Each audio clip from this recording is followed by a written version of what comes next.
We in America are not a government by the majority. We are a government by the majority who participate.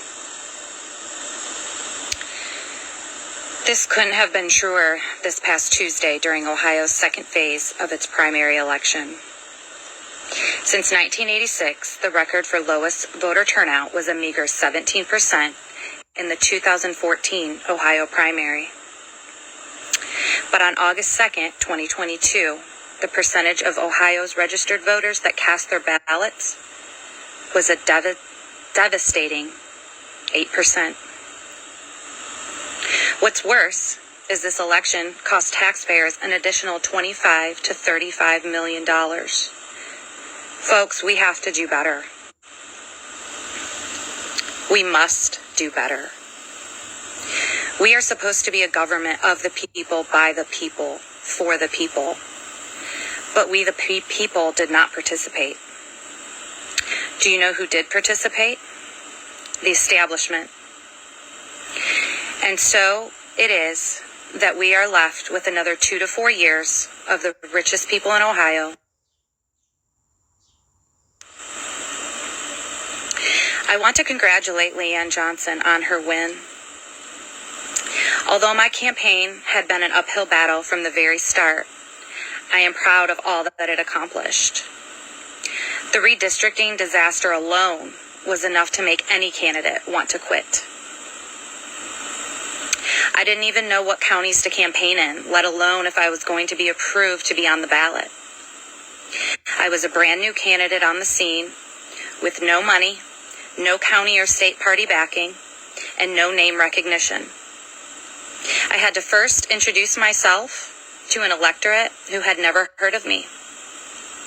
I then had to educate them on what I was even running for and how it affected their everyday lives, a mountain on its own.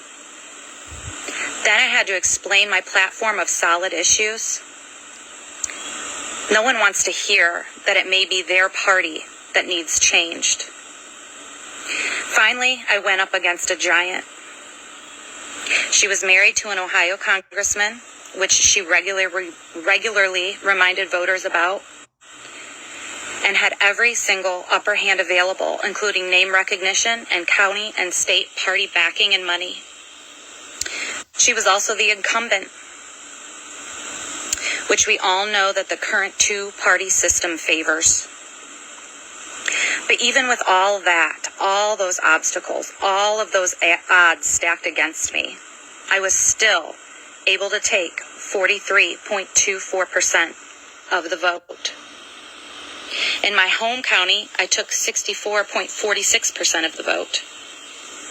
In her home county, she only took 55.45%. I think that speaks volumes. Looking back, there were several things I could have done differently. But hindsight is 20/20, right? But there is one thing I would keep the same.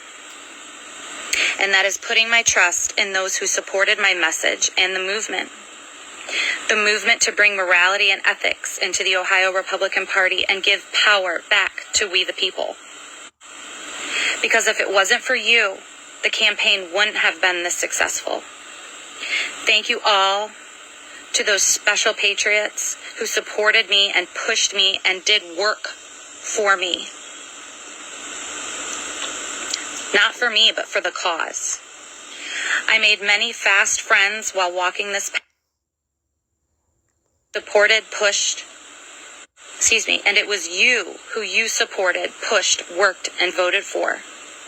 Because a vote for me was a vote for you.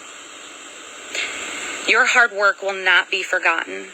I have learned so much from my first time running for office. I didn't come this far, though, only to come this far. The race is over, but the fight has just begun. I don't know what my future holds exactly, but I will never stop standing for the great Republicans in the state of Ohio. How Ohio goes, so goes the nation. You know the saying. I have accepted this defeat as God's will. I thank him for keeping me strong and giving me this opportunity.